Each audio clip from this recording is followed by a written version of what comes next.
Bonjour à toi chers zappeurs, bienvenue dans le monde fantastique du cinéma, des séries télé et de la musique. Je voulais te dire que dans cette vidéo, il y aura des spoilers, donc surtout, si tu n'as pas vu la série, passe sinon à tes risques et périls. Avant d'aller plus loin, n'hésite pas à liker, partager, t'abonner et commenter, ça fait toujours plaisir.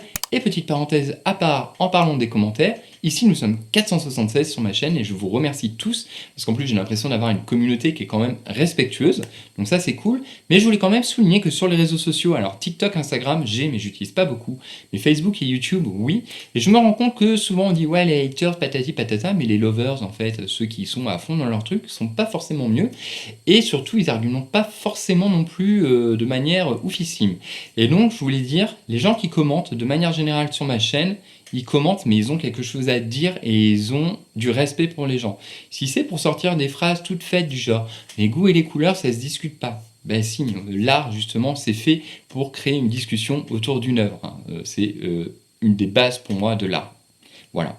Si tu fais pas, tu juges pas. Ben, depuis quand il faut absolument réaliser un film pour pouvoir avoir un esprit critique sur ce que tu as vu, en fait. Et puis c'est hypocrite parce qu'il y a certainement des choses que t'aimes pas, il y a peut-être des marques de voitures que t'aimes pas, et pour te permettre de dire que t'aimes pas, est-ce que tu as déjà créé une voiture de cette marque? Non, bon, voilà. Enfin, c'est complètement absurde, en fait. Ou on ne dit pas, c'est mauvais mais j'aime pas. Ben, c'est pas la même chose, en fait. On peut ne pas aimer quelque chose et trouver ça bon, on peut aimer quelque chose et trouver ça mauvais. Moi, le premier, il y a des films que j'aime et qui sont pas en termes cinématographiques bons. Il y a des films que j'aime pas et qui sont en termes cinématographiques bons. Par exemple, Dune 2. Il y a des films qui sont mauvais et que j'aime pas. Et il y a des films qui sont bons et que j'aime bien aussi, voilà. Donc je pense que en fait, la communauté ici, on est là pour discuter cinéma, être dans le respect et faut arrêter ces phrases toutes faites qui ne veulent absolument rien dire, voilà. Et aussi des jugements de valeur du genre bah, si t'aimes pas Avatar 2, c'est que t'es pas sensible, etc. C'est faux. Et si t'aimes pas la fin de ça, bah, c'est parce que tu n'as pas compris l'histoire. C'est faux aussi. Voilà. Donc, petite parenthèse fermée, on continue, mais toujours dans le respect. Les personnes non respectueuses seront bannies, envoyées au clown. Ok? Donc, mais non, je me plains pas, on est 476 et je suis hyper content de vous avoir tous. Voilà, j'ai jamais eu de soucis en tout cas avec vous, mais je sais que ça peut arriver, hein, parce que ça s'ouvre, quand on poste une vidéo, ça ne nous appartient plus et n'importe qui peut en effet s'en saisir. Voilà, donc nous partons pour Welcome to Derry, et donc à Derry, eh ben moi ce que je voulais dire, attention spoiler, je le répète, ce que je voulais dire c'est que Welcome to Derry pour moi c'était une série que j'attendais parce que HBO, et je sais qu'HBO fait des séries de qualité, parce que bah, Pennywise, et c'est vrai que bah, je trouve que Pennywise il a une aura quand même, moi il m'a marqué, j'allais dire choqué, mais marqué lorsque j'étais enfant avec le ça qui était sorti en feuilleton. Et puis il m'a encore marqué après avec les films d'Andy Muschietti sortis dans les années 2010. Donc voilà, je trouve que c'est un méchant du 7e art, un des antagonistes les plus emblématiques car il est vraiment très puissant. Donc j'avais envie de savoir ce qui allait se passer. Et puis c'est vrai que j'ai une appétence aussi pour toutes les adaptations de Stephen King parce que je trouve qu'il y a des bonnes œuvres comme Dolores Claiborne, comme The Mist, comme ça, comme Misery, enfin comme Les Évadés. Enfin il y a vraiment plein de bonnes choses, La Ligne Verte, etc. Donc j'avais envie de voir cette saison. Et puis en plus de ça, tu vois, j'aime tellement ça que j'ai même acheté le livre. Donc bon, j'en suis que là, j'en suis au début. Donc pour l'instant, la comparaison avec le livre est encore... je peux pas comparer, mais je fais quand même des recherches sur Internet pour me renseigner, pour pouvoir être capable d'argumenter si on me dit des choses. Donc voilà, ça, j'avais envie de voir cette série, et très honnêtement, moi j'ai défendu. Oui, il y avait des gens qui disaient « le casting, c'est pas terrible ». Bon, c'est subjectif, moi j'ai pas de problème avec les enfants, je trouve que les adultes jouent bien, etc.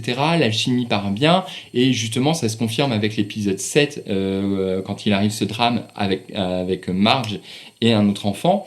Du coup, on est quand même pris au trip, donc je trouve que ça fonctionne plutôt bien à ce niveau-là. Il y en a qui disaient les effets visuels sont très aléatoires. Là-dessus, bon, ben, il serait difficile de leur dire qu'ils ont tort, parce que si on prend la scène du cinéma à la fin de l'épisode 1, si on prend la scène dans le cimetière à la fin de l'épisode 3, si je ne me trompe pas, l'incendie n'était pas foufou à certains moments, et puis le climax avec les CGI des fois qui faisaient aussi un petit peu mal aux yeux, ils ont raison. Après, il faut quand même nuancer, il y a aussi des scènes qui ont un visuel quand même très réussi, où il y a des passages. Moi, je me souviens aussi de la scène où les enfants, dans l'épisode 8, où Pennywise est avec sa roulotte, là, il y a les enfants qui flottent dans les airs dans la brume. C'était, je trouve, un très beau plan, quoi. Donc voilà. Et puis après, il va y avoir quand même toute la... Moi, je juge pas forcément une œuvre par rapport au visuel. En fait, ce qui faisait la force de Welcome to Derry, c'était ses personnages, les acteurs, l'histoire. Il y avait tout l'arc avec l'armée, il y avait l'arc aussi avec le père de Ronnie, il y avait l'arc avec le club des losers et Pennywise. Donc tout ça faisait que c'était haletant et qu'on s'ennuyait pas et que j'avais envie de voir la fin. D'autant que si on reprend le contexte, on a les films donc, qui sont sortis je crois qu'il y en a un en 2017 et je ne sais plus si c'était avant ou après, qui montre du coup que Pennywise est vaincu. Donc du coup là, comme on est 27 ans avant, on s'attend à avoir du coup des victimes, parce que quand on voit dans les films en plus, on voit que Pennywise, il y a des enfants qui flottent, il en a déjà capturé pas mal. Et donc j'avais hâte de voir ça. Et c'était appuyé en plus par le générique, parce que quand tu regardes It Welcome to Derry, t'as le générique qui commence, la comptine qui commence très doucement, où tu vois Pennywise qui prend des formes, qui essaie d'attirer les enfants, voilà, pour les bouffer, hein. Et du coup, à la fin du générique, ça se finit quand même par une explosion nucléaire, on voit la ville à feu et à sang, etc. Enfin, du coup, ça monte crescendo, quoi. Donc, je me suis dit, la saison, elle va faire ça, je vais avoir un climax de fou. Et j'ai eu ça, en fait, jusqu'à quand j'ai vu Rich revenir. Je suis désolé, mais en fait, avant ça, très clairement, j'étais dedans, je dis putain, ça y est, ils vont rater le truc, ils vont mourir, il va y avoir, peut-être pas tous, tu vois, mais il va y avoir des victimes parmi les enfants, parce que ça se passe avant, parce que le générique, parce que Pennywise est quand même puissant, voilà, il va se passer quelque chose, forcément. Et on les voit galérer à planter la dague dans le sol, parce que la dague a un pouvoir assez fort, type Seigneur des Anneaux, et du coup, je me dis, là, il y a un suspense, est-ce que Pennywise a arrivé à les arrêter, tout ça? Et là, tu vois débarquer Rich, qui est mort dans l'épisode suivant, sous forme de spectre. Et là, mais je me suis même plus posé de questions. La seule question que je me suis dit, c'est, mais qu'est-ce qu'il fout là? Et du coup, on arrive, il arrive, et on sait déjà ce qui va se passer, donc pas la peine, j'en parlais du ralenti dans ma shorts, mais oui, on sait ce qui va se passer, pas la peine de faire un ralenti là-dessus, on sait que ça va être un happy end. Moi, à partir du moment où j'ai vu Rich, en fait, c'est comme si on m'avait enlevé tout le suspense, tout ce qui avait été construit, en fait, depuis le début.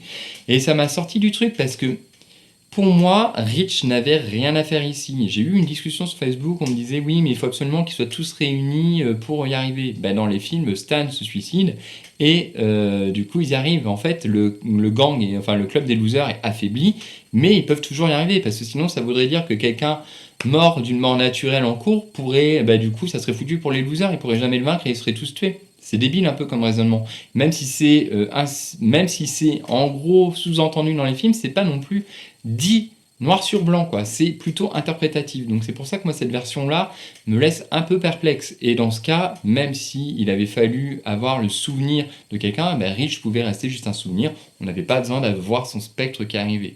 Et après, même sans parler de Rich, oui, ça m'a sorti le truc, mais après, je trouve au final décevant qu'il n'y ait aucun dommage collatéral autour. Durant toute la saison, Pennywise se transforme et fait flotter des enfants avec ses lumières mortes. Et c'est tout. On parle quand même de Pennywise, que c'est une entité qui est forte, ça se passe avant, donc on est censé avoir des victimes, on les voit flotter dans les airs dans les films avant, là, on n'a personne, quoi. Donc, je me dis, en fait, quand j'ai cherché le titre de la vignette, le titre est venu rapidement. Ça a été tout ça pour ça. Parce qu'au final, j'ai eu l'impression de revenir au début de la série. Les enfants sont toujours là.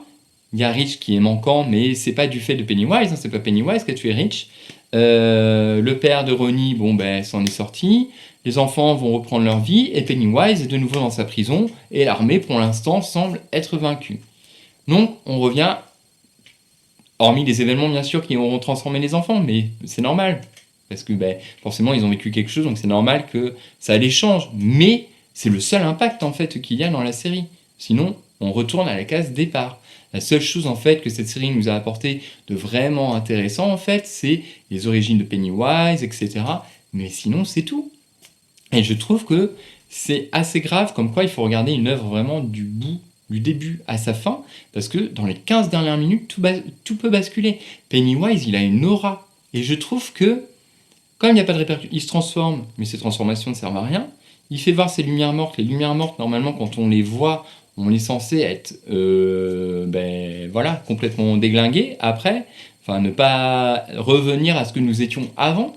Et en fait, là, tous les enfants qui arrivent, voilà, Rich, non, mince, comment c'était, Will, celui qui, à la fin de l'épisode 7, tombe sur Pennywise dans sa cuisine, là, ouais, je crois que c'est Will. Aucune répercussion, il n'y a rien, en fait. Donc, comment tu veux impliquer le téléspectateur si tu n'inclus pas de dramaturgie, d'émotionnel dans ce que tu montres, en fait. Voilà. Alors moi, si c'est juste pour montrer un clown qui se transforme et qui échoue à chaque fois et qui n'a pas de répercussions dans le peu qu'il a réussi à faire, quel est l'intérêt en fait de cette série? Très clairement. Pour l'instant, moi c'est vrai que ces 15 minutes, j'aurais aimé une fin beaucoup plus nuancée, parce que là ça fait quand même happy end quoi. Donc voilà ce que j'ai à dire en fait sur la saison 1 de It Welcome to Derry. Elle était réussie au niveau de l'écriture, c'était intéressant. Il y avait le matériel de base, mais pour moi, très clairement, on part d'une série, parce qu'il y aura mon top flop bientôt des séries 2025 que je mettrai. Pour moi, elle était dans mon top 5, avant l'épisode 8. Avant le climax de l'épisode 8, parce que même l'épisode 8, tout le début, j'ai vraiment kiffé. Quand Pennywise arrive là, sur la scène de l'école, etc., avec tous les enfants qui sont dans la salle, j'ai trouvé ça génial aussi. Vraiment, je suis pas arrivé en me disant oui, j'ai détesté tout l'épisode 8. Non, j'aime toute la première partie de l'épisode 8 à partir du climax final, quoi. Parce qu'il y a rien en fait, et parce que on retourne à la case départ. Et donc du coup, je ne sais même pas ce qu'ils vont nous sortir après sur la saison 2. Alors oui, on va revenir apparemment sur encore avant, le peuple avant, etc., qui était là. Je crois, de mémoire, il va y avoir 2 autres époques. Mais si c'est si vide, ça sert à rien, quoi. Et même si après, les personnages, oui, on les retrouve, parce que je crois qu'il y a des personnages qui vont être retrouvés plus tard, et on sait le sort qui va leur arriver, je trouve que c'est pas plus tard qu'on veut, en fait. Moi, personnellement, j'ai envie de ressentir, j'ai envie d'être impliqué en tant que spectateur. Maintenant, j'ai envie de ramasser le fruit, en fait, du suspense qui a été semé pendant cet épisode. J'ai envie, enfin, de, bam, quoi, tu vois, avoir un feu d'artifice d'émotion devant mon écran. Et aujourd'hui, ouais, j'ai l'impression qu'en fait, le spectateur, parce que quand même si il y a eu des critiques faites au niveau de la série, j'ai quand même lu, je vais être honnête aussi, beaucoup d'avis positifs sur ce final. Mais je trouve que le spectateur est quand même pas très exigeant, quoi. En fait, tu fais revenir un personnage que t'aimes bien, tu lui fais faire un doigt, tu rends le truc drôle et ça passe, quoi, en fait. Mais si tu prends le temps de regarder, en fait, tout ce que t'as regardé, tu viens de taper 8 épisodes pour revenir strictement au départ. Donc, est-ce que c'est un intérêt quelconque? Justement, ce qui fait la force pour moi d'une série, c'est de savoir que les personnages sont en danger. Game of Thrones est vraiment précurseur dans ce genre-là, parce que tu savais que tes personnages, méchants ou gentils, pouvaient disparaître à n'importe quel moment. Donc, tu étais fortement attaché à eux, et tu savais surtout que tout, absolument tout, était possible. Et moi, quand je regardais ça, la saison Welcome to Derry, la première saison, je m'attendais à ce que tout soit possible. D'autant qu'avec l'entité ça, et en fait je trouve qu'elle a été complètement désacralisée cette entité, parce qu'au final, voilà. Et voilà, on se contente après de faire des références. Oui, l'enfant que tu auras, ce sera celui qu'on voit plus tard. Et puis à la fin, on te met un personnage que tu as vu dans les films.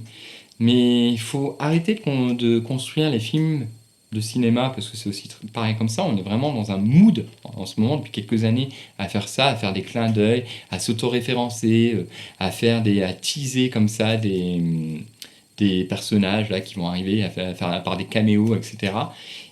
Et je trouve que ça apporte rien. Et le pire, c'est que j'ai l'impression que les gens se contentent de ça, mais très clairement, c'est pas parce que c'est relié comme ça, que tu vois un personnage et que ça crée un lien entre l'histoire, que ça fait un tout qui est bon, quoi.